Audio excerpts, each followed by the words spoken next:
প্রিয় একাদশ শ্রেণীর শিক্ষার্থী বন্ধুরা, তোমাদের জন্য আজ আমি class 11 English model activity task part 1 এর ভিডিও নিয়ে এসেছি।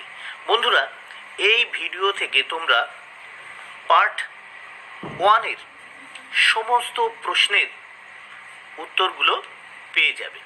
বন্ধুরা, তোমরা নিশ্চয়ই এই প্রশ্নগুলো পেয়ে গেছো, আর যদি না পেয়ে থাকো এই প্রশ্নগুলির একটা স্ক্রিনশট দিয়ে নাও, ঠিক আছে? তারপর উত্তরগুলো খাতায় লিখে নেবে।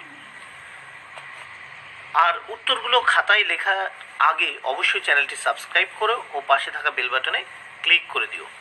তাহলে তোমরা এই প্রশ্নগুলির স্ক্রিনশট দিয়ে রাখতে পারো অথবা ওয়েবসাইট থেকেও ডাউনলোড করে নিতে পারো। এবার আসি প্রশ্নের উত্তরগুলো নিয়ে। তাহলে দেখে নেওয়া যাক প্রশ্ন এবং তার উত্তর। 1 নম্বর প্রশ্ন, in any case we couldn't have kept a criminal like him in the house, who is the speaker, whom does criminal refers to? আচ্ছা, এখানে বক্তাকে এবং কাকে অপরাধী বা ক্রিমিনাল বলা হয়েছে? What message is conveyed by this sentence in the story? আচ্ছা, এই শেষ কথার মাধ্যমে গল্পে কি বার্তা দেওয়া হয়েছে? তাহলে উত্তরে আসা যাক, দেখে নাও। প্রথম অংশের উত্তর, mister Shivshankar is the speaker here. Mister Shivshankar is the speaker here, এখানে বক্তা হলেন মিস্টার শিবশঙ্কর। এবার দ্বিতীয় অংশের উত্তরটায় আসি। Siddha is referred to as criminal, এখানে সিদ্ধাকে অপরাধী হিসেবে দেখানো হয়েছে বা সিদ্ধাকে এখানে অপরাধী বলা হয়েছে। এবার আসি এখানে তৃতীয় অংশের উত্তর নিয়ে।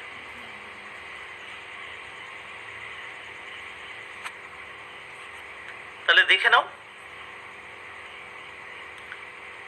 These final words of Mr. Shivshankar convey quite a significant message that the downtrodden in the class-ridden society are the traditional sufferers.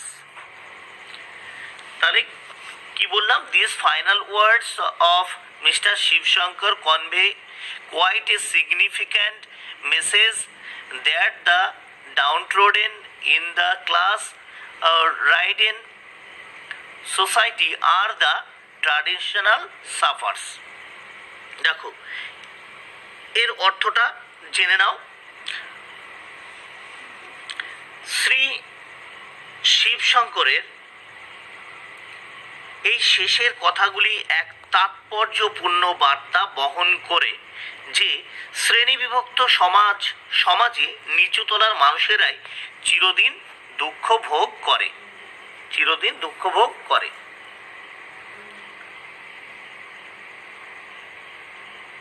এবার আসি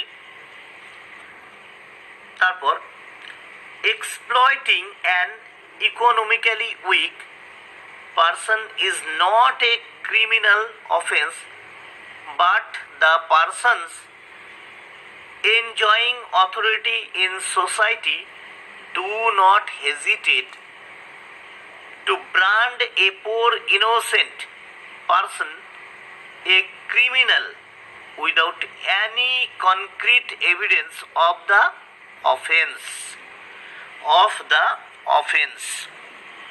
তাহলে এটার বাংলা জেনে নাও। অর্থনৈতিকভাবে দুর্বল একজন মানুষকে শোষণ করাটা কোনো অপরাধ নয়, বরং সমাজে ক্ষমতাভোগী ব্যক্তিরা যে কোনো সময়ে কোনো সাক্ষ্য প্রমাণ ছাড়াই একজন গরিব মানুষের গায়ে অপরাধীর তকমা লাগিয়ে দিতে দ্বিধা করে না।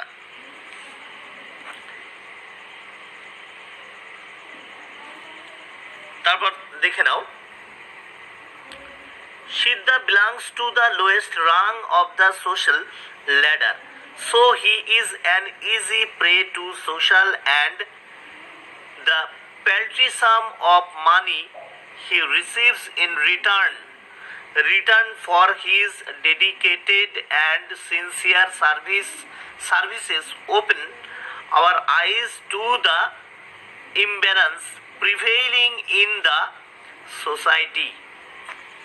আচ্ছা, এটুকুর বাংলা অর্থ জেনে নাও। সিদ্ধা সমাজের একেবারে নিচু ধাপের একজন মানুষ, তাই খুব সহজেই সে সামাজিক ও অর্থনৈতিক অবিচারের শিকার। অর্থনৈতিক অবিচারের শিকার।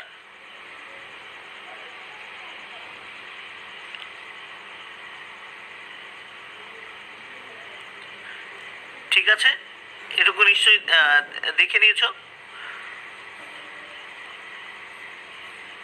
তারপর দেখো, দুবেলা সামান্য আহার, যৎ সামান্য মাসিক বেতনের বিনিময়ে সে যে আন্তরিকতার সঙ্গে কর্ম সম্পাদন করে, তার সেই নিষ্ঠা প্রচলিত সামাজিক ভারসাম্যহীনতার প্রতি আমাদের চোখ খুলে দেয়, আমাদের চোখ খুলে দেয়।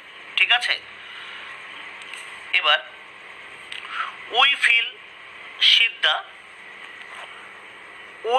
সিদ্ধা but can do little to mitigate his sufferings.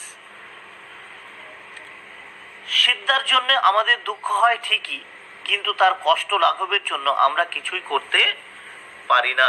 তার কষ্ট লাঘবের জন্য আমরা কিছুই করতে পারি না। তাহলে প্রথম প্রশ্নের উত্তর তোমরা দেখে নিয়েছো। এবার আসি দ্বিতীয় প্রশ্নের উত্তর নিয়ে। In the poem upon Westminster Bridge, how does Wordsworth describe the different sights seen in early morning? তাহলে উত্তরটা দেখে নেওয়া যাক।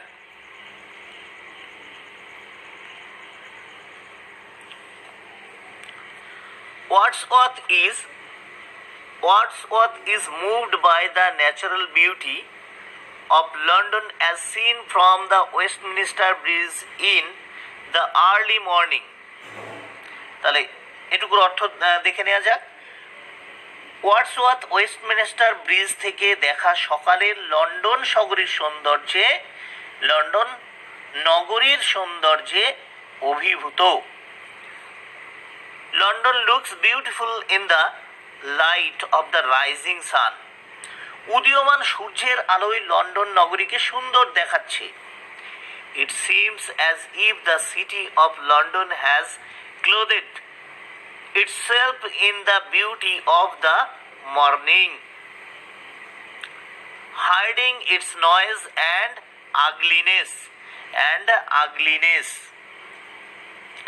যেন মনে হচ্ছে লন্ডন নগরী নিজেকে সকলের সৌন্দর্য দিয়ে সজ্জিত করে সব কোলাহল ও কদর্যতাকে আড়াল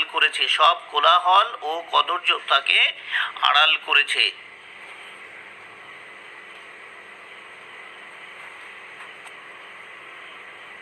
Ships, towers, domes, theatres and temples are glittering brightly in the smokeless air.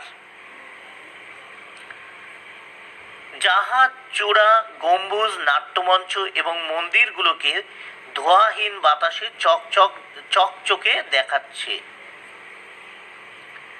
The city, as the poet thinks, has merged without adjacent fields and the clear sky. নির্মল আকাশ এবং উন্মুক্ত প্রান্তরের সঙ্গে নগরীটি একাত্ম হয়ে গেছে। It seems that the sun has never shone more beautifully. সূর্য এখনকার মতো এত সুন্দরভাবে কখনো কিরণ দেয়নি। The poet has never felt such a calmness as this before. কবি এখনকার মতো এরকম প্রশান্তি কখনো অনুভব করেনি। The Thames flows freely, Thames flows freely, আপন গতিতে বয়ে চলেছে আপন গতিতে বয়ে চলেছে টেমস নদী। The restful condition of the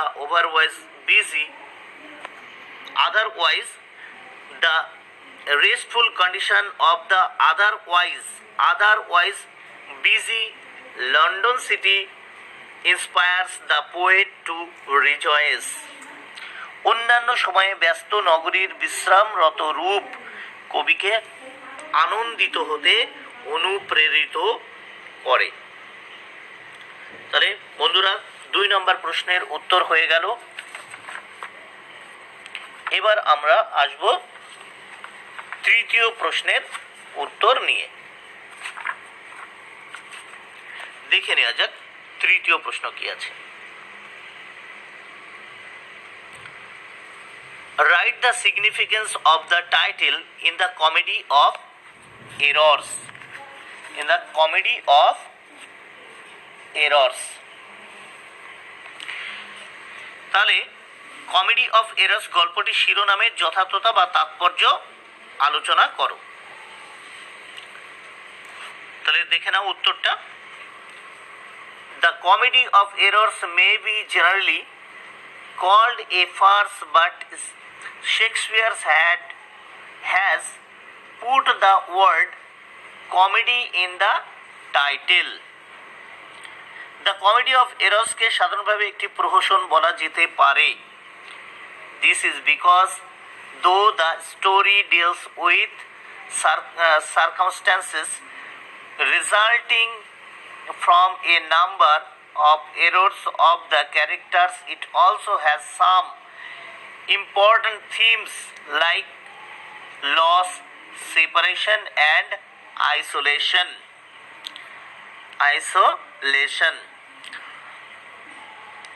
কিন্তু শেক্সপিয়ার নিজে কমেডি বা মিলনাত্মক নাটক শব্দটি শিরোনামে বসিয়েছেন।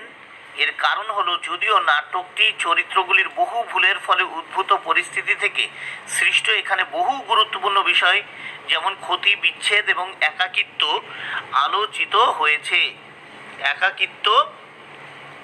আলোচিত হয়েছে। Outwardly, the play involves the errors which come out of mistaken identities, but the dramatist wanted the audience to look out for deeper issues.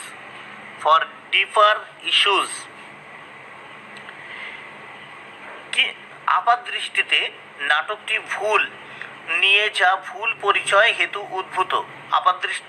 দৃষ্টিতে নাটকটি ভুল নিয়ে যা ভুল পরিচয় হেতু উদ্ভূত।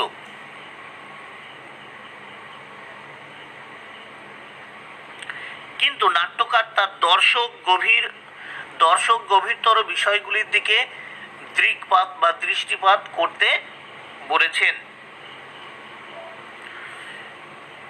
Indeed, there are some interesting relationships shown in the story that of master, servant, husband, wife, parent, child, native alien, etc. তাহলে দেখে নাও এটুকুর অর্থ। অবশ্যই গল্পটিতে কিছু আকর্ষণীয় সম্পর্ক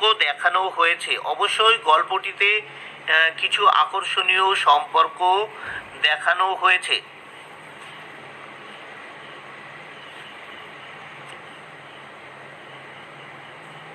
যেমন প্রভু ভৃত্য,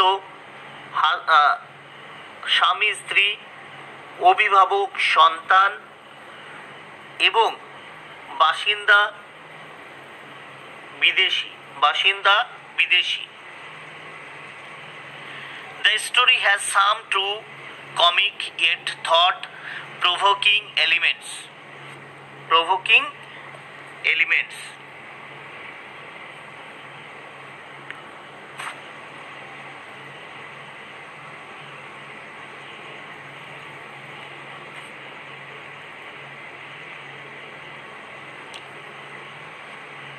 দেখে নাও আবার, the story has some true comic yet thought provoking elements.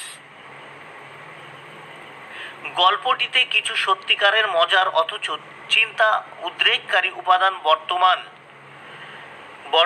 বর্তমান ঠিক আছে। So the title the comedy of errors is apt and relevant. সুতরাং কমেডি এবং অফ এরর্স শিরোনামটি যথার্থ এবং প্রাসঙ্গিক। এবার আসি 4 নম্বর প্রশ্ন। দেখে নাও 4 নম্বর প্রশ্ন এবং তার উত্তর।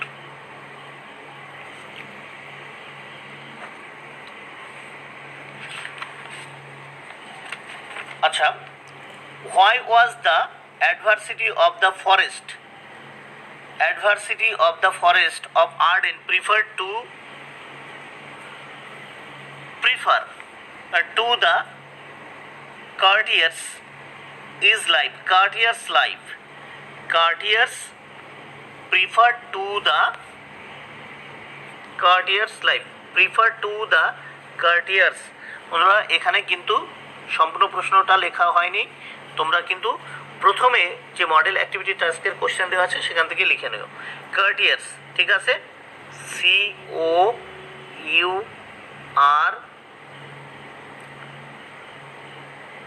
COURTIER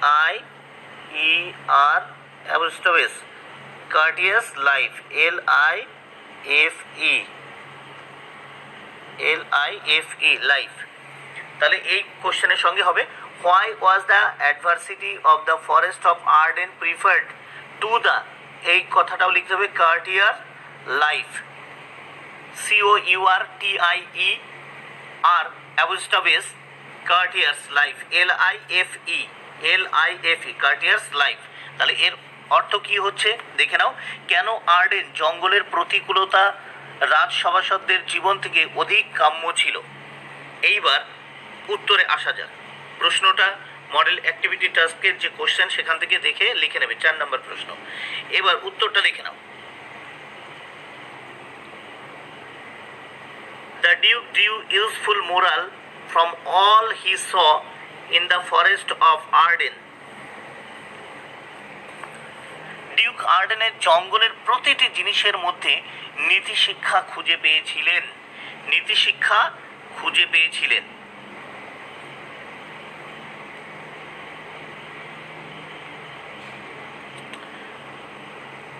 He understood and appreciated the educational capability of nature. তিনি প্রকৃতির শিক্ষাদানের ক্ষমতা উপলব্ধি করেন ও সমাদর করেন। Although the forest of Arden had some adversity, especially during winter, it was preferred because there was no ingratitude or unkindness. যদিও আর্ডেনের জঙ্গলে শীতকালীন সময়ের মধ্যে কিছু প্রতিকূলতা ছিল, তবুও তাও ছিল অভিপ্রেত, কারণ প্রকৃতির মধ্যে অকৃতজ্ঞতা বা নির্মমতা ছিল না। The Duke and his followers were rid of the intrigues of courtly life. Duke এবং তার অনুগামীরা রাজসভাসদদের জটিল জীবন থেকে মুক্তি পেয়েছিলেন। The forest of Arden is such pastoral setting that enriches minds of the Duke and his followers. Arden forest এমনই চারণভূমির পরিবেশ যেটি Duke এবং তার অনুসরণকারীদের মনকে সমৃদ্ধ করে। বন্ধুরা, তাহলে 4টি প্রশ্নের উত্তরে কিন্তু পয়েন্ট টু পয়েন্ট আমি দিয়ে দিলাম। অবশ্যই এই উত্তরগুলির দ্বারা তোমরা উপকৃত হবে। আর যদি উপকৃত হও অবশ্যই চ্যানেলটি সাবস্ক্রাইব করে নিও ও পাশে থাকা বেল বাটনে ক্লিক করে দিও। আর অবশ্যই এই ভিডিওটি বন্ধুদের মধ্যে শেয়ার করে দিও ও লাইক ও কমেন্ট করতে যেন ভুলো না। Thank you very much. Keep watching my channel and my video.